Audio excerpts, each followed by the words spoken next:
चलिए देखिए, हम जो है आज डिस्टेंस टाइम ग्राफ पे बात करने जा रहे हैं। डिस्टेंस टाइम ग्राफ बनाने से पहले हम यहाँ पर एक टेबल जो है उसको कंप्लीट करेंगे। इस टेबल में डिफरेंट ऑब्जेक्ट के जो है डिस्टेंसेस कवर्ड दिए हुए हैं हर एक सेकंड बाद। तो पहले तो हम इससे ये अंदाजा लगाएंगे कि जो डिस्टेंसेस कवर हो रहे हैं उसकी बेसिस पे हम ये गैस करेंगे या उसकी बेसिस पे हम प्रेडिक्ट उसकी गेसेस पे हम इवेलुएट करेंगे कि ऑब्जेक्ट की टाइप ऑफ मोशन क्या है, ऑब्जेक्ट मूव किस तरह से कर रहा है। ये काम हमने स्पीड टाइम ग्राफ के लिए भी किया था। मिसाल के तौर पर इस टेबल में ये कह रहा है कि describe the type of motion of the following objects. In objects की टाइप ऑफ मोशन जो है इसको आपको डिस्क्राइब करना है। पहला ऑब्जेक्ट जो है उसने 0 सेकंड पर जीरो डिस्टेंस कवर किया था। 1 सेकंड बाद भी उसने जीरो डिस्टेंस कवर किया है। 2 सेकंड बाद भी उसने जीरो डिस्टेंस कवर किया है। 3 सेकंड बाद भी उसने जीरो डिस्टेंस कवर किया है। और 4 सेकंड बाद भी जीरो डिस्टेंस कवर किया है। और 5 सेकंड बाद भी उसने जीरो डिस्टेंस कवर किया है। तो इसका मतलब ये हुआ कि उसने कोई डिस्टेंस ही कवर नहीं किया है, तो ये ऑब्जेक्ट जो है रेस्ट की हालत में है, यानी कि ये स्टेशनरी है। ये मतलब हुआ इस बात का। दूसरा जो ऑब्जेक्ट है, इसने 0 सेकंड पर 5 मीटर कवर किए हुए थे पहले से ही। 1 सेकंड बाद भी इसने 5 मीटर ही कवर किए हुए थे। 2 सेकंड बाद भी 5 मीटर कवर किए थे। 3 सेकंड बाद भी 5 मीटर। 4 सेकंड भी 5 मीटर। और 5 सेकंड बाद भी 5 मीटर कवर किए। तो आप बताएं इसकी टाइप ऑफ मोशन क्या है। बताइए इसकी टाइप ऑफ मोशन क्या है इसकी। सर, ये जो है मतलब इसकी तो स्पीड तो मतलब इंक्रीज हुई नहीं। बताओ ने तो टाइप ऑफ ये मोशन फिर क्या क्या है ये। होगा? स्टेशनरी हो गया ना, ये तो ये स्टेशनरी है ना। स्टेशनरी द हो गया कांस्टेंट। क्योंकि ये स्टेशनरी हो गया है। अभी उसकी वजह क्या है कि देखो, उसने जो है ना वो 0 सेकंड पर 5 मीटर का डिस्टेंस कवर पहले से किया हुआ था। तो अगर ये मूव कर रहा होता तो 1 सेकंड बाद इसका डिस्टेंस 5 से बढ़ के कुछ और हो जाता ना। समझ रहे हो मेरी बात। स्पीड का या मूव करने का मतलब ये होता है कि आपका कवर डिस्टेंस बढ़ता रहेगा आहिस्ता आहिस्ता। तो 0 सेकंड पर आपने 5 मीटर कवर किया हुआ था। 1 सेकंड बाद भी आपने 5 मीटर ही कवर किया हुआ है। 2 सेकंड बाद भी 5 मीटर ही कवर किया हुआ है। इसका मतलब आप आगे चल ही नहीं रहे हो। यही मतलब हुआ ना इस बात का।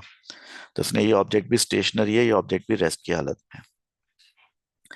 तीसरे ऑब्जेक्ट ने 0 सेकंड पर 0 मीटर कवर किए थे। 1 सेकंड बाद उसने 2 मीटर कवर कर लिए। 2 सेकंड बाद वो 2 मीटर से 4 मीटर हो गए। 3 सेकंड बाद वो 6 मीटर हो गए। 4 सेकंड बाद वो 8 मीटर। और 5 सेकंड बाद वो 10 मीटर। इसका मतलब ये हुआ कि हर एक सेकंड में वो 2 मीटर का डिस्टेंस कवर करता है। इसका मतलब ये हुआ कि हर एक सेकंड में वो 2 मीटर का डिस्टेंस कवर करता है। तो हर एक सेकंड में अगर वो 2 मीटर का डिस्टेंस कवर कर रहा है तो उसका मतलब है कि फिर वो कैसे मूव कर रहा है। तो फिर इसका मतलब ये है कि वो यूनिफॉर्म स्पीड से मूव कर रहा है, कांस्टेंट स्पीड से मूव कर रहा है। इसीलिए हर सेकंड में उसका कवर डिस्टेंस एक जैसा होता है, 2 मीटर 2 मीटर 2 मीटर। अगली एग्जाम्पल में 0 सेकंड पर उसने 5 मीटर कवर किए हुए थे पहले से ही। एक्स 1 सेकंड बाद उसका टोटल डिस्टेंस 10 मीटर हो गया, यानी कि उसने 5 मीटर और कवर कर लिए। 2 सेकंड बाद उसका डिस्टेंस 15 मीटर हो गया उसने, यानी कि उसने 5 मीटर और कवर कर लिए। 3 सेकंड बाद उसका कवर डिस्टेंस 20 मीटर हो गया, यानी कि उसने और फर्दर 5 मीटर कवर कर लिए। 4 सेकंड बाद उसका डिस्टेंस फिर 25 मीटर हो गया, यानी कि उसने फिर और 5 मीटर कवर कर लिए। और 5 सेकंड बाद उसका डिस्टेंस 30 मीटर हो गया, यानी कि उसने फिर 5 मीटर कवर कर लिए। तो ये हर एक सेकंड में 5 मीटर 5 मीटर 5 मीटर कवर कर रहा है। तो इसके भी हम क्या कहेंगे, इसको भी हम यूनिफॉर्म स्पीड कहेंगे, यानी कि ये भी यूनिफॉर्म स्पीड से मूव कर रहा है।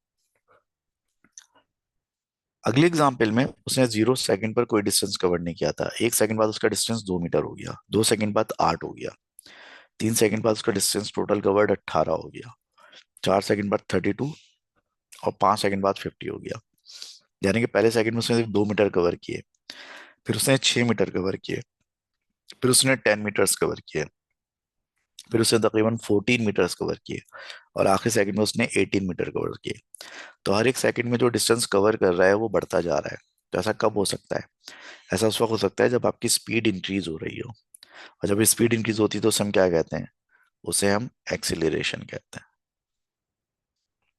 यानी कि ऑब्जेक्ट एक्सीलरेट कर रहा है।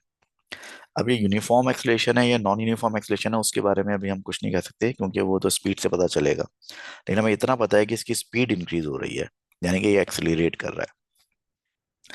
आखिरी एग्जाम्पल में देखो, उसने पहले सेकंड में 18 मीटर कवर किए, फिर 14 मीटर कवर किए, फिर 10 मीटर, फिर 6 मीटर और आखिर में सिर्फ 2 मीटर।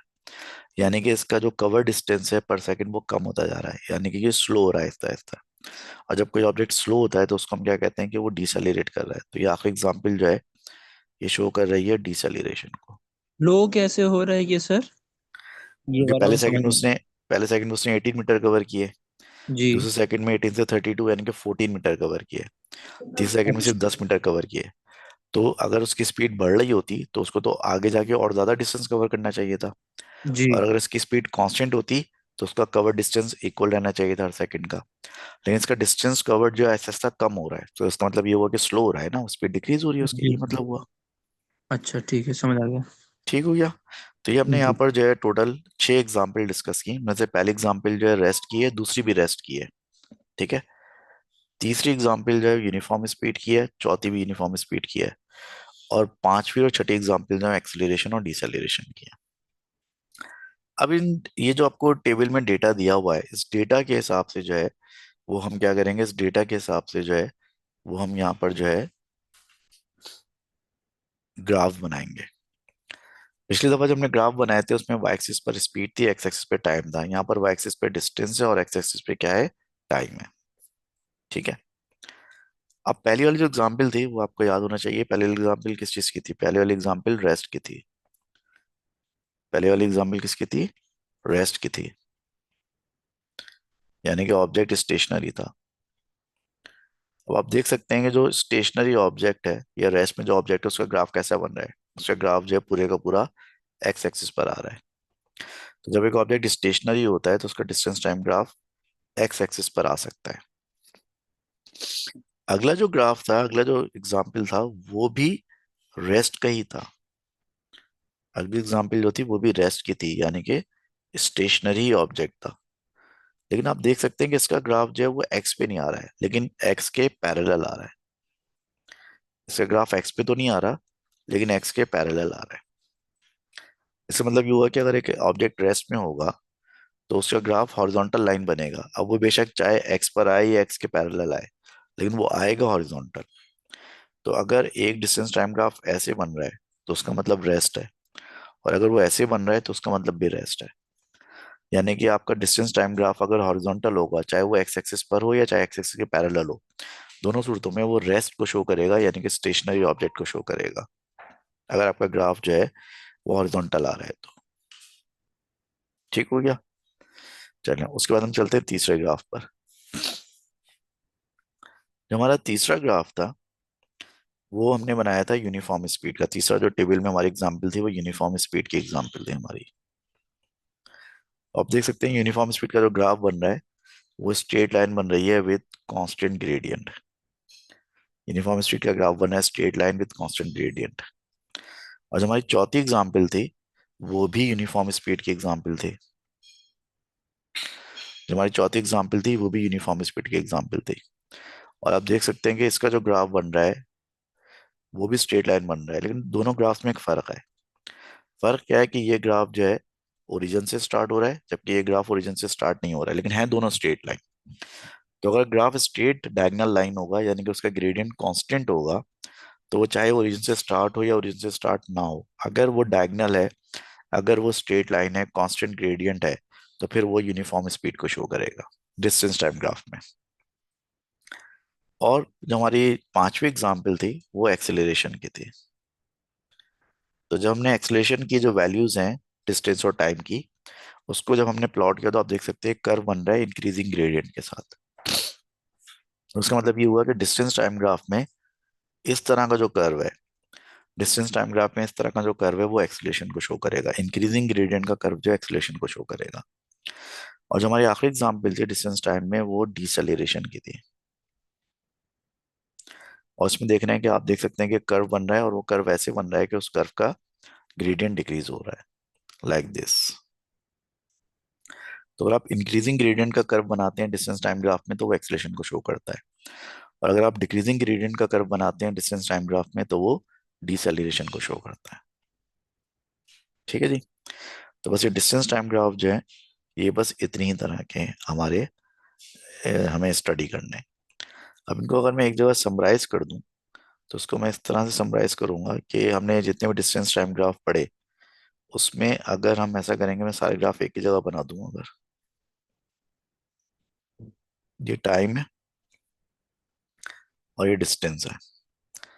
अब अगर डिस्टेंस टाइम ग्राफ आपका हॉरिजॉन्टल बन रहा है, चाहे वो एक्स के पैरेलल हो या चाहे वो एक्स पर हो, तो एक हॉरिजॉन्टल ग्राफ जो शो करता है रेस्ट को, ये भी रेस्ट को शो कर रहा है, ये भी रेस्ट को शो कर रहा है। ऐसे ही अगर एक कांस्टेंट ग्रेडियंट का ग्राफ बनता है इस तरह से, चाहे ओरिजिन से स्टार्ट हो रहा हो चाहे ओरिजिन से स्टार्ट ना हो रहा हो, अगर कांस्टेंट ग्रेडियंट की लाइन है तो ये शो करेगा यूनिफॉर्म स्पीड को, ये शो करेगा यूनिफॉर्म स्पीड को। और ये वाला जो ग्राफ है ये भी शो कर रहा है यूनिफॉर्म स्पीड को। और अगर आपका जो ग्राफ है वो एक इंक्रीजिंग ग्रेडियंट का कर्व बन रहा है लाइक दिस, तो इंक्रीजिंग ग्रेडियंट का कर्व जो है वो डिस्टेंस टाइम ग्राफ में शो करता है एक्सेलरेशन को। और अगर एक डिक्रीजिंग ग्रेडियंट का कर्व बन रहा है डिस्टेंस टाइम ग्राफ में, तो डिक्रीजिंग ग्रेडियंट का ग्राफ जो हमेशा शो करेगा डिसेलेरेशन को। तो मैंने सारे डिस्टेंस टाइम ग्राफ को एक जगह पे समराइज कर दिया।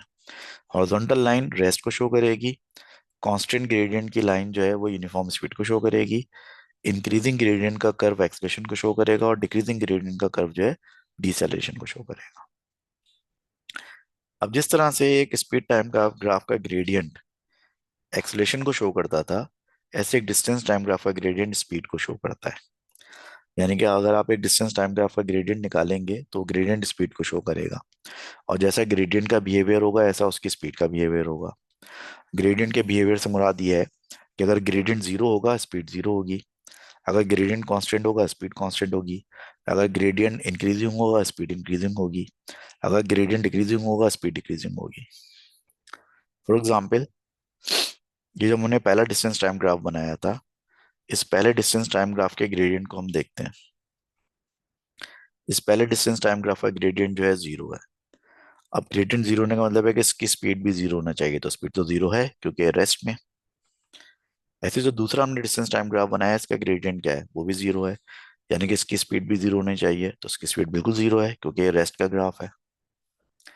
तीसरा जब हमने ग्राफ बनाया है इसका ग्रेडियंट अगर हम देखें तो उसका ग्रेडियंट कांस्टेंट है, तो चूंकि इसका ग्रेडियंट कांस्टेंट है तो इसकी स्पीड भी क्या होनी चाहिए, इसकी स्पीड भी कांस्टेंट होनी चाहिए। तो बिल्कुल स्पीड कांस्टेंट है क्योंकि यूनिफॉर्म स्पीड का ग्राफ है। ये जो ग्राफ आपके सामने है इसका ग्रेडियंट भी कांस्टेंट है, तो चूंकि इसका ग्रेडियंट कांस्टेंट है तो इसकी स्पीड भी कांस्टेंट होनी चाहिए। तो इसकी स्पीड बिल्कुल कांस्टेंट है क्योंकि यूनिफॉर्म स्पीड का ग्राफ है। ये जो ग्राफ है इसका ग्रेडियंट अगर आप देखें तो इसका ग्रेडियंट इंक्रीज हो रहा है। ग्रेडियंट इंक्रीज होने का मतलब है कि इसकी स्पीड इंक्रीज होनी चाहिए। अब स्पीड इंक्रीज होने का मतलब होता है एक्सीलरेशन, तो ये बिल्कुल एक्सीलरेशन का ग्राफ है। ऐसे ही ये जो ग्राफ है इसका ग्रेडियंट क्या हो रहा है, इसका ग्रेडियंट जो है डिक्रीज हो रहा है, तो इसकी स्पीड भी क्या होनी चाहिए, इसकी स्पीड भी डिक्रीज होनी चाहिए। और जब स्पीड डिक्रीज होती है उसे क्या कहते हैं, डिसलेशन। तो ये बिल्कुल सही है, डिसलेशन का ग्राफ है। तो लिहाजा बात ये पता चली कि अगर आप एक डिस्टेंस टाइम ग्राफ का ग्रेडियंट निकालेंगे तो वो स्पीड को शो करेगा।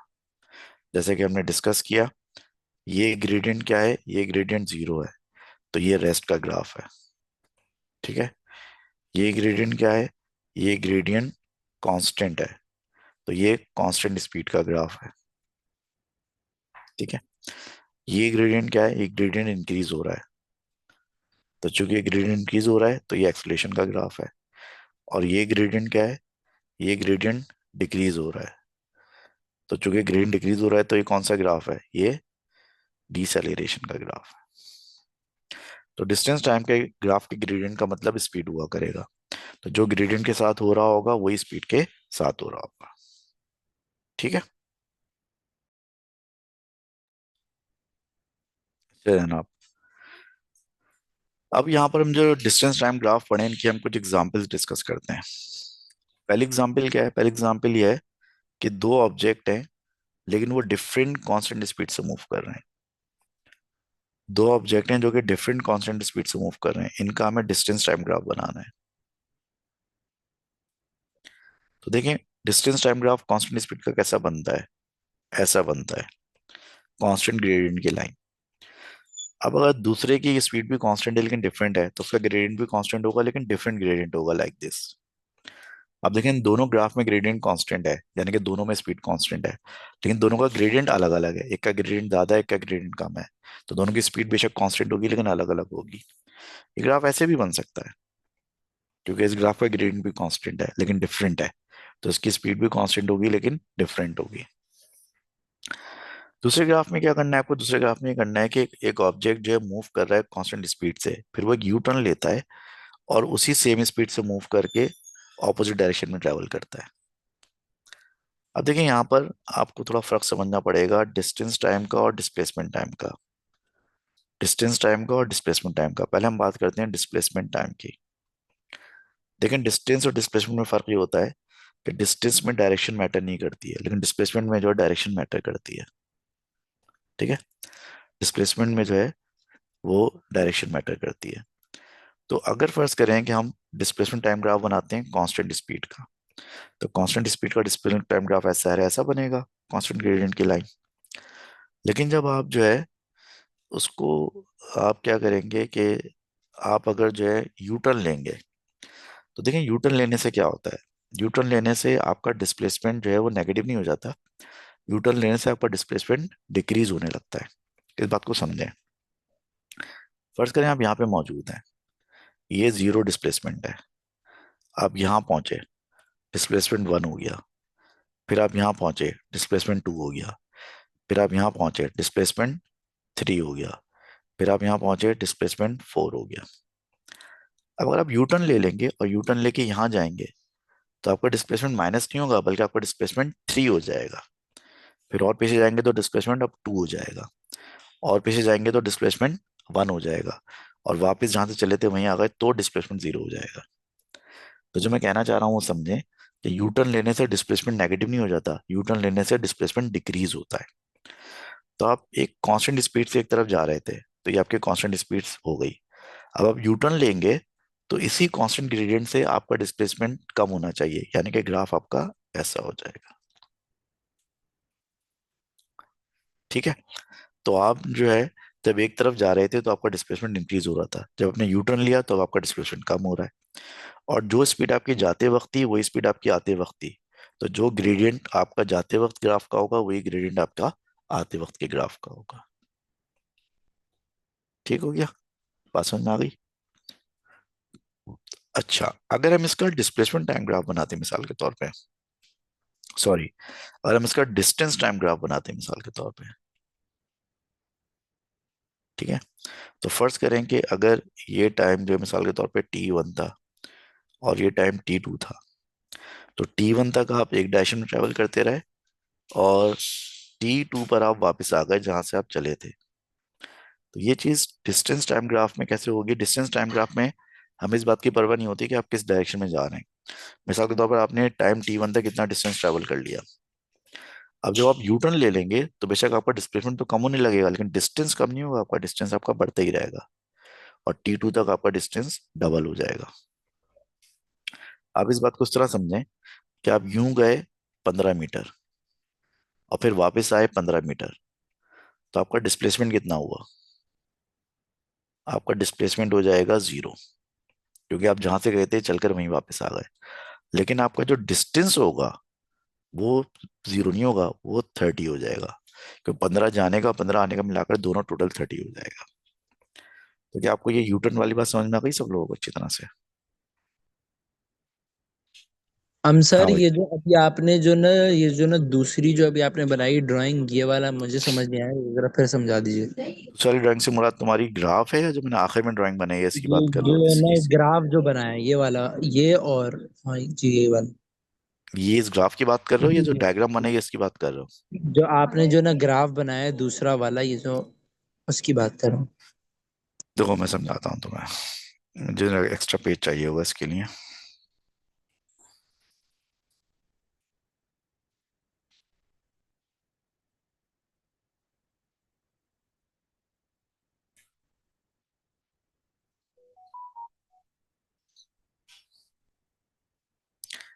देखें मिसाल के तौर पर अगर फर्ज करें आप यहाँ से चलते हैं, यहाँ पर टी अभी टाइम जीरो है, आप यहाँ से यहाँ तक चले कांस्टेंट स्पीड से और टाइम हो गया टी वन।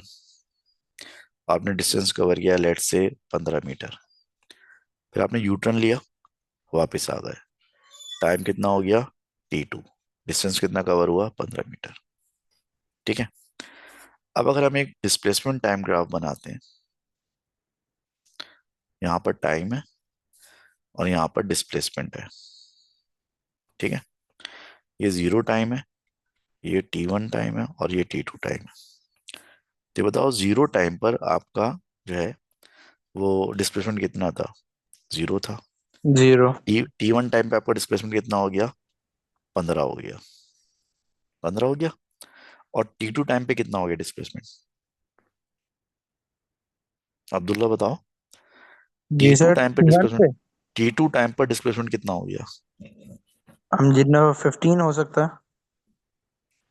जब आप जिस जगह से चलते हो घूम के वहीं वापस आ जाओ तो डिस्प्लेसमेंट कितना होता है? जीरो हो जाएगा फिर तो।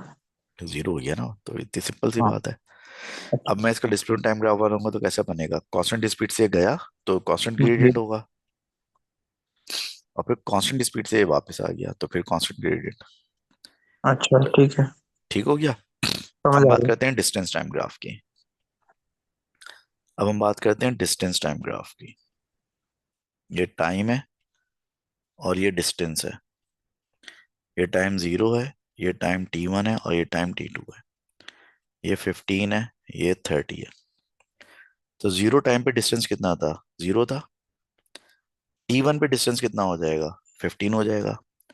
और T2 टाइम पर डिस्टेंस कितना हो जाएगा? T2 टाइम पे डिस्टेंस 30 हो जाएगा। क्योंकि अगर आप जिस पॉइंट से चले हो उसी पॉइंट पे घूम के वापस आ जाओ तो उससे डिस्टेंस जीरो थोड़ी हो जाता है। डिस्टेंस जो आपने कवर किया होगा वही डिस्टेंस काउंट होगा। तो आपका डिस्टेंस टाइम ग्राफ जो है वो इस तरह से स्ट्रेट लाइन बनेगा, जीरो से लेकर 30 तक। अब समझ में बात आई कुछ कुछ? जी सर, समझ आ गई मुझे बात। ठीक हो गया। ऑलराइट। उसके बाद जो अगली एग्जाम्पल है उसमें कह रहा है कि एक ऑब्जेक्ट है जो कि कांस्टेंट एक्सलेशन से मूव कर रहा है। तो जब कोई ऑब्जेक्ट एक्सलेशन से मूव करता है, वो चाहे कांस्टेंट हो या नहीं हो, अगर कोई ऑब्जेक्ट कांस्टेंट एक्सलेशन से मूव करता है तो उसका डिस्टेंस टाइम ग्राफ या उसका डिस्प्लेसमेंट टाइम ग्राफ कर्व बनता है with increasing gradient like this. ठीक है। अगर कोई ऑब्जेक्ट एक्सलरेट करता है तो उसका डिस्टेंस टाइम ग्राफ जो है वो इंक्रीजिंग ग्रेडियंट का कर्व बनता है।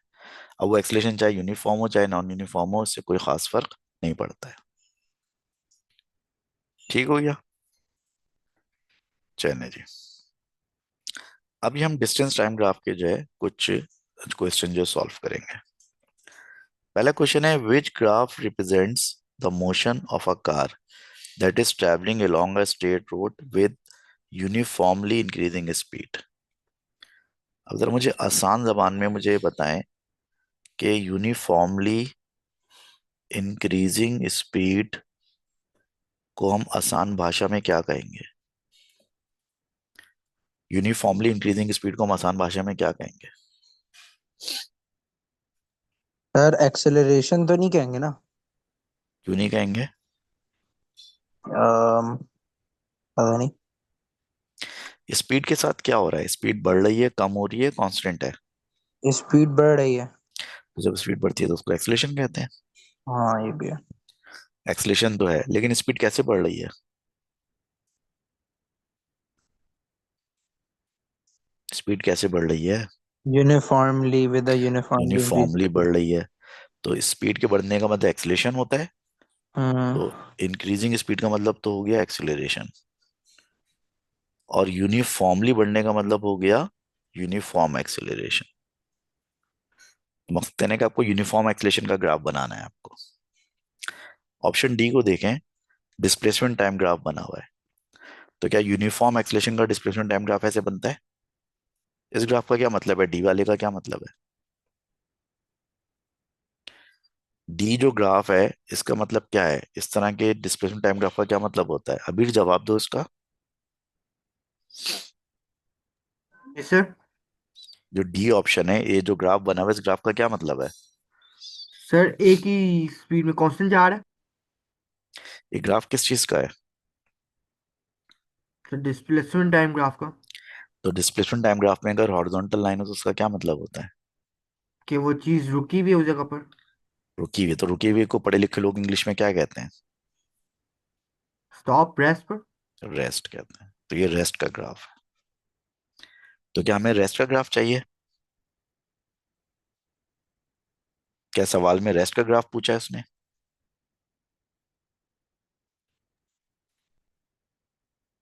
सवाल क्या किया है उसने? सवाल है क्या? आप दोनों में से कोई बताएगा मुझे सवाल क्या है? सर जिसमें हमारा यूनिफॉर्मली स्पीड इंक्रीज करें, जिसमें स्पीड हमारी इंक्रीज करें यूनिफॉर्मली थ्रू। ये मैंने ऊपर क्या लिखा हुआ है, रेड कलर से क्या लिखा हुआ है ऊपर टॉप पे? Uniform acceleration. हाँ, तो मैं इतनी देर से ही तो बता रहा हूँ, आप लोग सुन भी रहे हैं मेरी बात या नहीं सुन रहे हैं? जी सर, मैं क्वेश्चन क्या? सुन रहा हूँ। हाँ तो कोई, लेकिन सुन रहे हो, तुम जवाब नहीं दे रहे ना मेरी बात का। सवाल मुझसे पूछा है कि यूनिफॉर्म एक्सलेशन कौन से ग्राफ में है। तो ऑप्शन डी में क्या यूनिफॉर्म एक्सलेशन है? नहीं। यूनिफॉर्म एक्सलेशन नहीं है, रेस्ट है। ऑप्शन सी में क्या ये यूनिफॉर्म एक्सलेशन है? जी सर, ऊपर तो जा रहे हैं, इंक्रीज हो रहा है, एक्सेलरेशन हो रही है। या मैं आपको पीछे जो पढ़ा के आ रहा हूँ वो सब आप लोग सुन भी नहीं रहे हैं या नहीं सुन रहे हैं मेरी बात? तो इसका सर आंसर बी है, एक्सेलरेशन। क्योंकि उसमें एक्सेलरेशन वो ये हो रही है ग्राफ जो सर, है डिस्टेंस यूनिफॉर्म है। टाइम ग्राफ, अगर ऐसा हो तो उसका मतलब क्या होता है? उसका मतलब ये लिखा हुआ है, क्या लिखा हुआ है? Uniform speed. हमें यूनिफॉर्म स्पीड चाहिए। नहीं। तो इसका मतलब ये नहीं है ना यूनिफॉर्म एक्सलेशन, ये यूनिफॉर्म स्पीड है ना ये तो। अच्छा, ये फर्क है, डिस्प्लेसमेंट सॉरी। टाइम ग्राफ में जब कांस्टेंट ग्रेडियंट होता है तो वो यूनिफॉर्म स्पीड होता है, तो ये यूनिफॉर्म स्पीड का ग्राफ है ये यूनिफॉर्म स्पीड का ग्राफ है, ये भी नहीं चाहिए हमें। ऑप्शन बी में क्या बना हुआ है ये? Acceleration time graph. तो इसमें एक्सलेशन क्या हो रहा है, बढ़ रहा है, कम हो रहा है, कांस्टेंट है? बढ़ रहा है, बढ़ रहा है। एक्सलेशन इसमें बढ़ रहा है, तो क्या हमें बढ़ता हुआ एक्सलेशन चाहिए? इंक्रीजिंग हमें नहीं स्पीड का चाहिए। चाहिए ना। हमें तो कांस्टेंट एक्सलेशन चाहिए। Constant acceleration. ये इंक्रीजिंग एक्सलेशन है, ये हमें नहीं चाहिए। ऑप्शन ए में कौन सा ग्राफ है?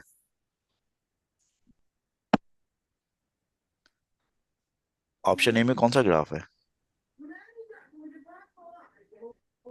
Acceleration time graph.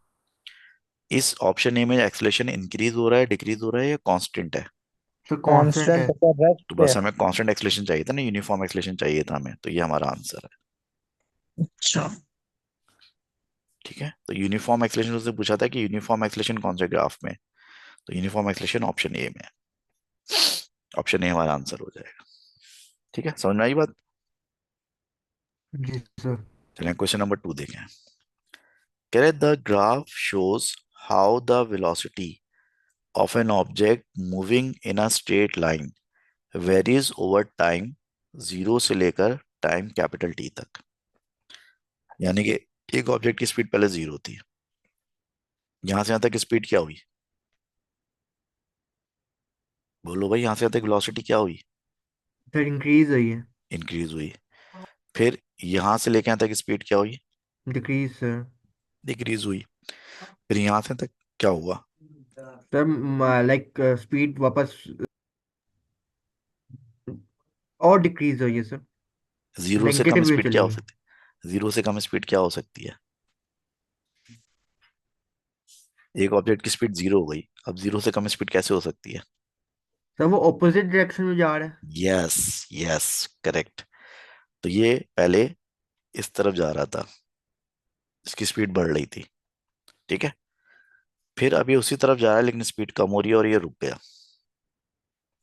फिर इसने यू टर्न लिया, फिर इसकी स्पीड बढ़ी ऑपोजिट डायरेक्शन में, और फिर स्पीड कम हुई और ये फिर रुक गया। ठीक है, तो जो आधा ग्राफ है, यानी कि अगर मैं इसके 4 क्वार्टर्स कर लूं, तो पहले क्वार्टर में क्या हो रहा था? ये पहला क्वार्टर है, स्पीड इंक्रीज हो रही थी। अगले क्वार्टर में स्पीड डिक्रीज होकर जीरो हो गई। फिर तीसरे क्वार्टर में स्पीड ऑपोजिट डायरेक्शन में इंक्रीज हुई, और फिर चौथे क्वार्टर में उसी ऑपोजिट डायरेक्शन में डिक्रीज होकर स्पीड जीरो हो गई। ठीक है, अब आपसे सवाल ये किया जा रहा है कि इस सिचुएशन को कौन सा डिस्प्लेसमेंट का ग्राफ रिप्रेजेंट करेगा। ये बताओ कि डिस्प्लेसमेंट टाइम ग्राफ का कौन सा फीचर वेलोसिटी के बराबर होता है? आई रिपीट, डिस्टेंस या डिस्प्लेसमेंट टाइम ग्राफ का कौन सा फीचर जो है वो वेलोसिटी के बराबर होता है? यस, अबीर अब्दुल्ला, आंसर दो मेरे सवाल का। डिस्प्लेसमेंट टाइम ग्राफ का कौन सा फीचर वेलोसिटी के बराबर होता है?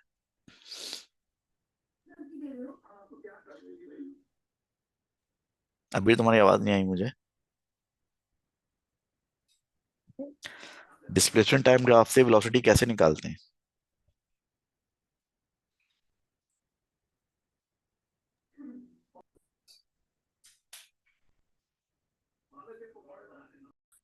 ये ये वेलोसिटी टाइम ग्राफ दिया हुआ है। कौन सा ग्राफ है ये? बोलो मेरे साथ, वेलोसिटी जवाब दो। Time graph. ये वेलोसिटी टाइम ग्राफ है। यहां से यहां तक वेलोसिटी क्या हो रही है? इंक्रीज। इंक्रीज। यहां से यहां तक वेलोसिटी क्या हो रही है? डिक्रीज। डिक्रीज। यहां से यहां तक क्या हो रही है velocity? Move in opposite direction, basically negative में रिवर्सिंग। इंक्रीज हो रही है। नेगेटिव नेगेटिव में इंक्रीज। इंक्रीज हो रही है। यहां से तक नेगेटिव में इंक्रीज हो रही है। और फिर यहां से यहां तक क्या हो रहा है वेलोसिटी के साथ? जीरो तक जा रही है। नेगेटिव में डिक्रीज हो रही है, जीरो हो रही है। जी ठीक जी। हो गया।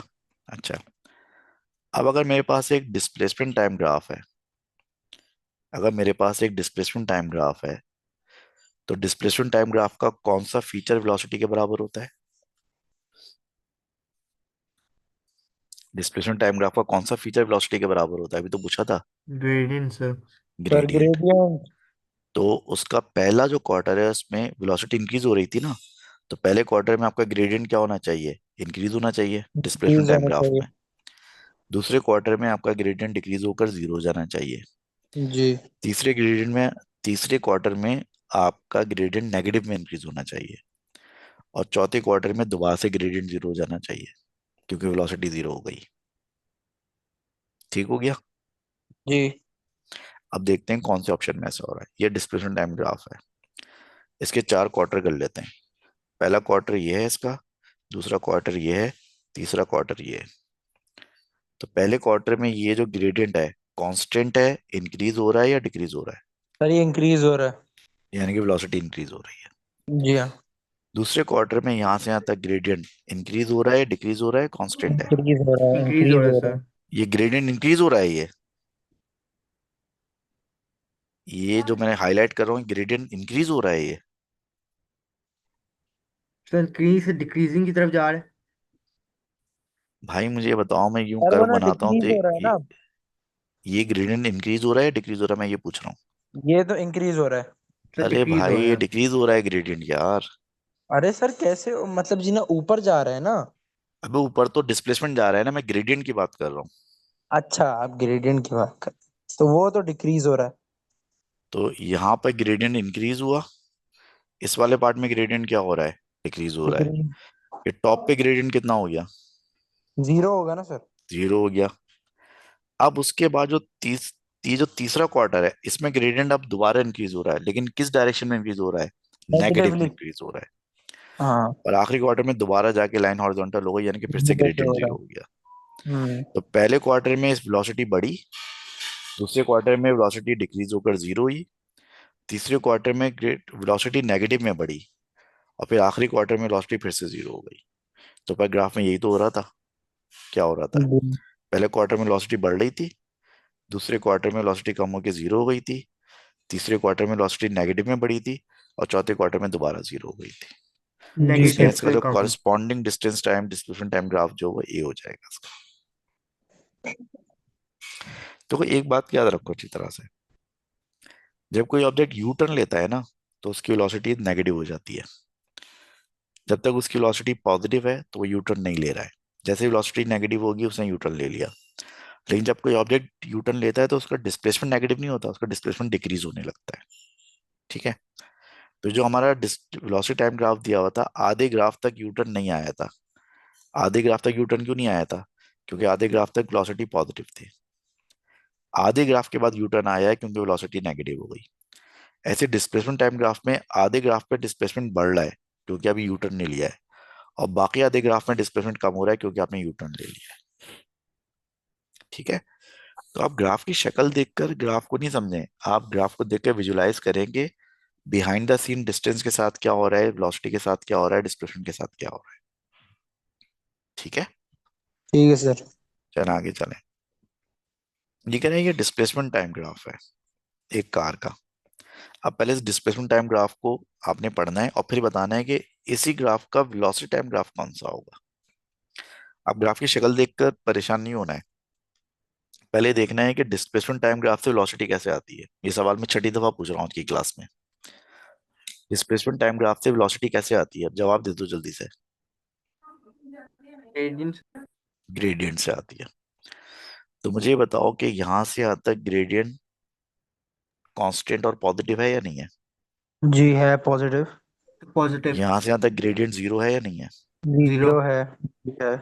यहाँ से यहाँ तक ग्रेडियंट कांस्टेंट नेगेटिव। और नेगेटिव है। जी और यहाँ से यहाँ तक ग्रेडियंट जीरो है। जीरो है जी। ठीक हो गया। ग्रेडियंट आता कैसे, ग्रेडियंट आता है delta Y upon delta X से, यानी कि हाइट डिवाइड बाय बेस। तो जो पहला वाला पॉजिटिव कांस्टेंट ग्रेडियंट है, इसकी हाइट कितनी है, इसकी हाइट है टू। 0 से लेके 2 तक, है या नहीं है। जी सर। और उसकी बेस भी 0 से लेके 2 तक है। तो ग्रेडियंट कितना हो गया, 1 हो गया। वन। यहां से यहां तक ग्रेडियंट क्या है, 0। ये वाला ग्रेडियंट निकालेंगे तो नेगेटिव में आएगा। नेगेटिव, हाइट कितनी है इसकी, -2 से लेके +2 तक, -2 से लेके +2 तक हाइट कितनी बनेगी, सर टू बनेगी ना तकरीबन। 4 बनेगी यार। -2 से +2 जाओ नंबर लाइन में तो सॉरी कितना सॉरी बनता है, सॉरी सॉरी 4 सॉरी बनता है। सॉरी। गलती और हो गई इसका सॉरी। बेस कितना चौड़ा है, 4 से लेके 6 तक। 4 से लेके 6 तक का मतलब क्या हुआ, टू। 2। तो उसका ग्रेडियंट हो जाएगा -2। अच्छा। और आखिरी वाले हिस्से का ग्रेडियंट क्या है, 0 है। जीरो। इसका मतलब ये हुआ कि पहले वाले हिस्से में स्पीड आपकी, वेलोसिटी आपकी +1 होगी कांस्टेंट।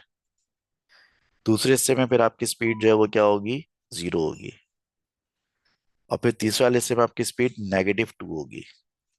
और फिर आखिरी हिस्से में आपकी स्पीड फिर से 0 हो जाएगी। समझना ही बात। तो आपका ग्राफ बनेगा 0 से लेकर 2 सेकंड तक कांस्टेंट 1, 2 से लेकर 4 सेकंड तक 0, 4 से लेकर 6 सेकंड तक -2, और फिर 6 से लेकर 10 तक फिर से 0। ऐसा कौन सा ग्राफ में, जरा बताओ। मेरे ख्याल से ए में है ऐसा।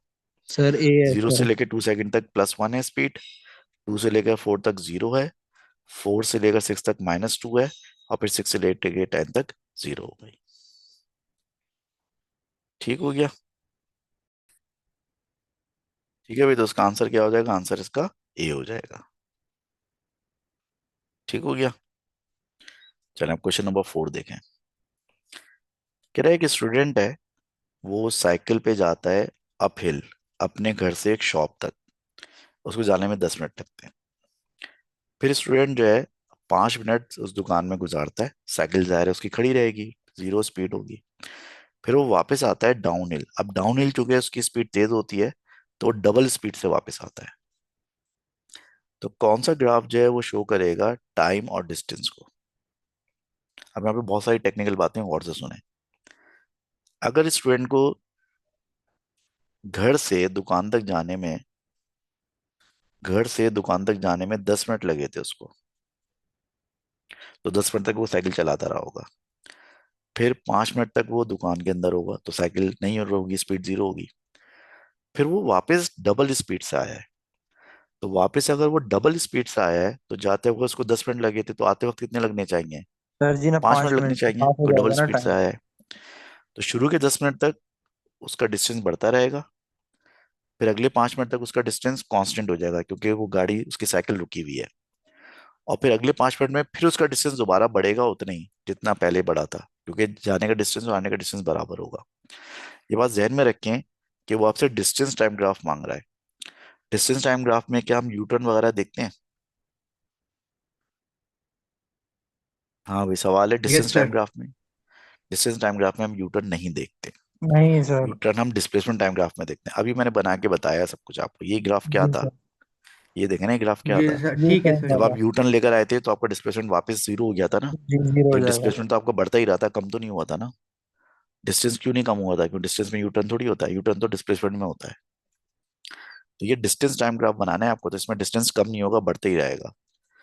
ए और बी को तो मैंने देखते रिजेक्ट कर दिया। क्यों रिजेक्ट कर दिया ए और बी को देखते ही मैंने, तो क्योंकि वो डिस्प्लेसमेंट की तरह वापस नीचे डिस्टेंस उनका जा रहा था, जो एग्जैक्टली कि क्योंकि नहीं वो हो सकता। वापस नीचे आ रहा है, और वापस नीचे डिस्टेंस कभी नहीं आता। डिस्टेंस जो एक दफा कवर हो गया वो कवर हो गया।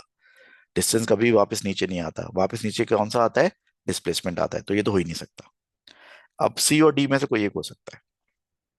सी में क्या हुआ, ये 5 मिनट में दुकान पे पहुंचा, 5 मिनट तक वो दुकान के अंदर रहा, और फिर 10 मिनट में घर वापस आया, ऐसा बिल्कुल भी नहीं हुआ था, उल्टा हुआ था।